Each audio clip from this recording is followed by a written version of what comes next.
So Remedy Entertainment just dropped a new developer update about the future of Control Resonant, and this one actually seems pretty interesting.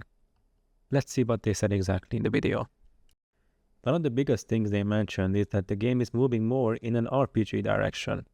What they mean by that is they are developing more player progression systems, more ways to build your character, more emphasis on how you play, not just what abilities you unlock. In the first game, you did have upgrades, but let's be honest, most people ended up with pretty similar builds by the end. Now it sounds like the team wants to change that. They are aiming for more build variety, more player choice and abilities, and likely more meaningful upgrades instead of just small stat boosts. So, instead of everyone playing Jesse the same way, you might actually end up with different playstyles depending on your choices, this time around, with Dylan. Another really important thing they talked about is the structure of the game. They said they're moving toward a more open structure. Now, they didn't say full open world like a massive map, but it's definitely less linear and less contained than the original.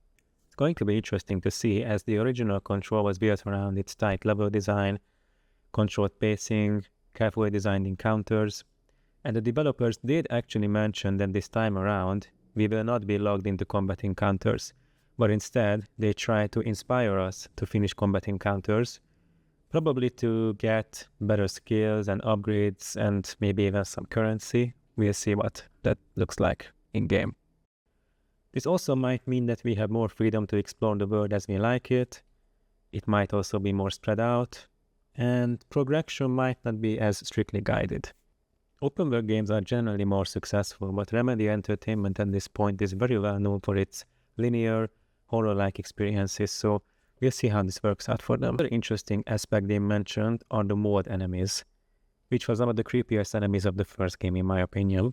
They are not just getting a visual update this time around.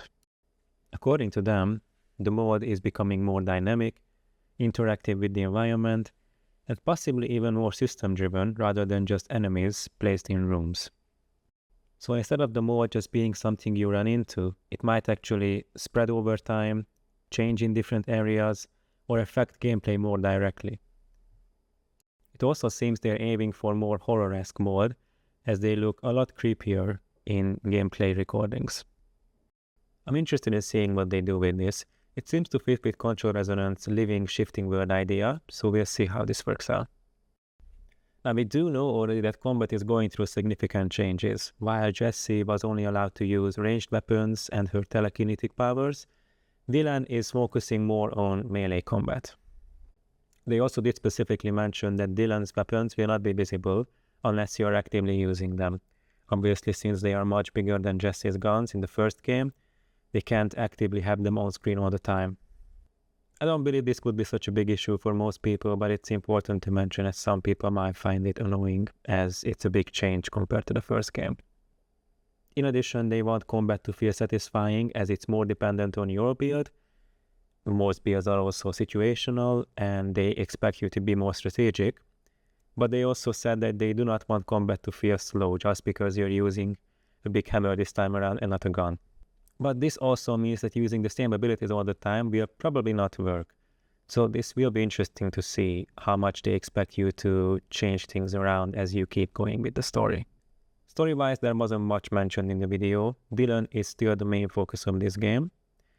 It's interesting because he was the huge part of the first game's mystery, but he was also kind of underused. He was mentioned briefly in Alan Wake 2's Lake House DLC, so I will be interested in seeing whether they continue with that or this is just a continuation of the first Control. So overall, that's pretty much it. Not a huge update, but there were some interesting info here. So let me know, what do you think? Are you excited about Control Resonant? Let me know in the comments below and subscribe for more game updates.